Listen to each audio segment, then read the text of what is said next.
What's up with that? What's up though, YouTube? I'm Deron and Macedon, and welcome to another episode of Respect the Six. If you're new to the channel, you already know what to do. Watch the other episodes of Respect the Six. If you're rocking with the content, go ahead and hit that subscribe button. This is like my 4th video within a week, so you know what I'm saying? I'm trying to get my subscribers up. My goal is to hit 500 subscribers by the end of the year, so I think I can do that if I stay consistent with my uploads. So in this episode of Respect the Six, I'm going to be talking about, is it worth modding your V6 if you have one? The inspiration for this video was a video that I saw about a week ago from Racer X.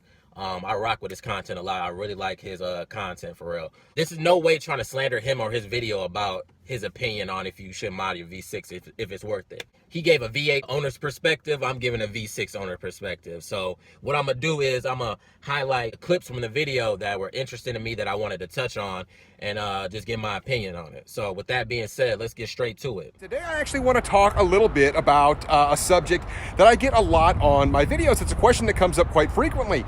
Should I modify my V6, whether it's the Chrysler 300, the Charger, or the Challenger SXT? Now, that first part, it made me laugh. Not because I didn't believe Racer X. Like, I truly believe there are some illogical V6 owners that really would ask a V8 owner, is it worth modding their V6? That's stupid as fuck to me, but hey, to each his own. And the reason why I say it's illogical, because most V8 owners are going to tell a V6 owner if they ask them that question that it's not worth modding their car. Like, that should be fucking clear as day, but you know, some people, they don't have that common sense, but whatever. It still has some punch and it can still be fun. A lot of people say, hey, look, you know what?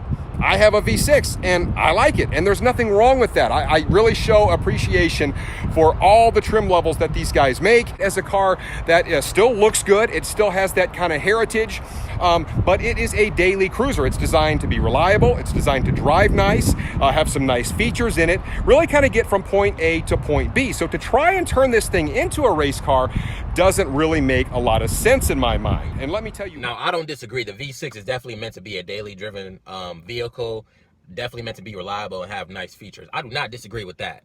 But he says it doesn't make sense to turn it into a race car. I disagree with that. Now, I don't know how many of y'all are familiar with the YouTuber 86Face, but he literally changed his V6 Challenger into a motherfucking performance monster. You know what I'm saying? Like, he really repping for the 3.6 for real. So you can turn it into a race car. Listen, if you invest in a supercharger for your V6, you have a sleeper car. I think people forget about that term, sleeper car. There's nothing wrong with changing your Pentastar into a sleeper car that's fucking up RTs on the road and keeping up with scat packs, stock ones at least. There's nothing wrong with that shit at all.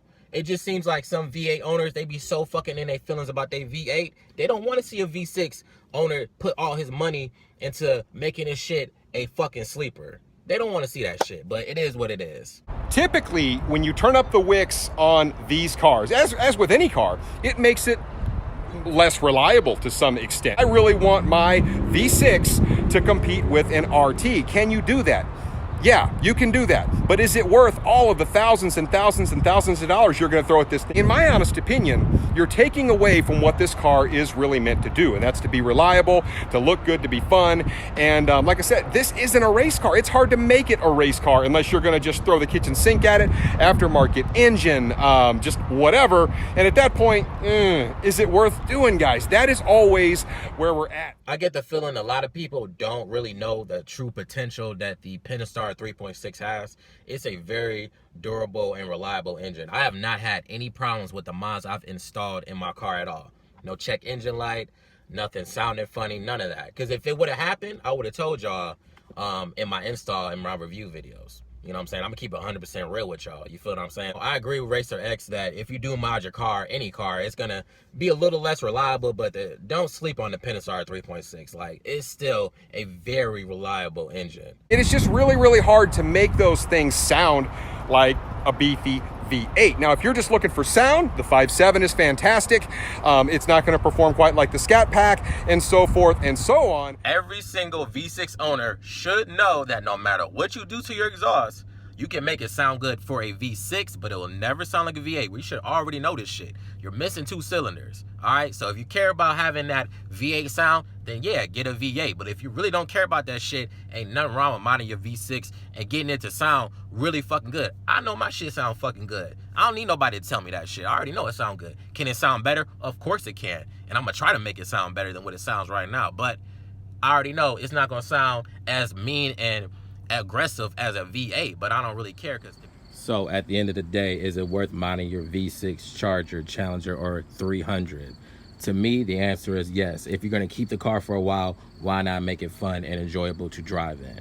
If you continue to watch Respect the 6, you will see why I'm enjoying modding my V6, and you will find out why you should do the same if you have a V6. So make sure you subscribe to the channel, like the video. Until then, y'all, I'm out.